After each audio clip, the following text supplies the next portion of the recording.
역시나 권력욕에 쩔어있는 국민의힘과 민주당 출신 수박들이 마지막 한 방을 노리는 것 같습니다. 지긋지긋한 얼굴들만 잔뜩 모인 오늘자 개헌 대토론회에서 심상치 않은 시그널이 포착됐습니다. 이거 어쩌면 이낙연과 국민의힘이 손을 잡을 수도 있을 것 같습니다.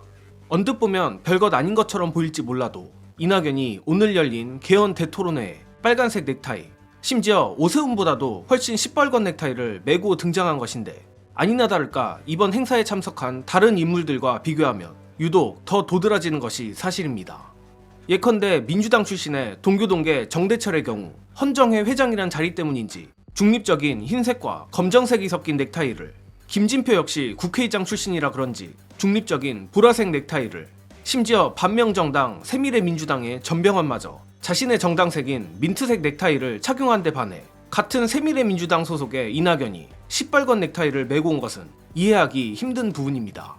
물론 그저 넥타이에 너무 의미 부여하는 게 아니냐 할 수도 있지만, 권성동 정도를 제외하면 대부분의 참석자들이 넥타이색으로 출신과 계파, 정치 지향을 드러내고 있는 것만 봐도 더욱 그렇습니다.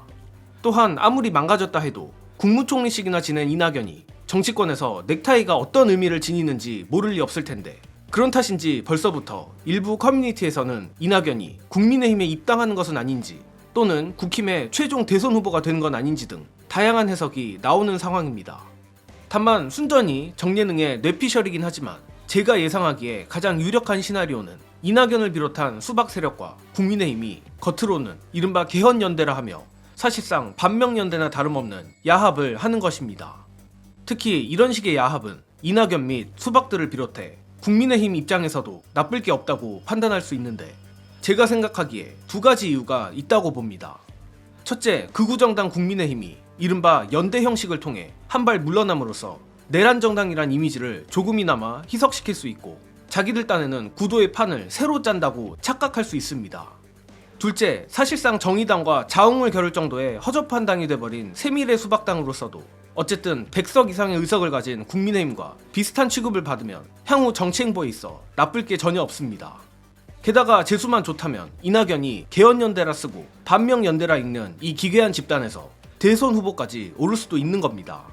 이낙연이 빨간 넥타이를 맨 것도 바로 이와 연결된다고 보는데, 보수 언론이 빨간 넥타이 맨 이낙연 보수 전향 같은 타이틀을 뽑게 하여 보수 후보 이낙연 여론 형성을 유도하는 게 아니냐는 것입니다. 물론 이런 저질 코미디 같은 아이디어가 먹힐 리는 없을 것이고, 이런 아이디어가 먹힌다면 안철수 같은 철학 없는 정치인이 진작 대통령이 됐을 겁니다. 다만 정예능은 이낙연보다도 이 자리에 참석한 김부겸이 더 눈에 거슬립니다. 일단 파란 넥타이를 매기는 했지만 요즘 김부겸에게서 지난 대선 이낙연의 얼굴이 보이는 건 우연이 아닐 겁니다. 결국 김부겸을 비롯해 최근 비명계들이 앵무새처럼 개헌 얘기를 하는 것도 그저 이재명 대표를 겁박하고 향후 정권교체 후 비명계 지분을 내놓으라는 말을 돌려서 하는 것으로 보이는데, 지난 총선에서 민주시민들이 수박들을 심판했듯 저들의 준동은 더 이상 먹히지 않을 겁니다. 끝으로 스픽스 전계환 대표의 저 개헌 수박들을 향한 속 시원한 속사포 일갈로 영상 마무리하며 이번 소식은 여기서 마치겠습니다. 시청해주신 여러분 감사합니다.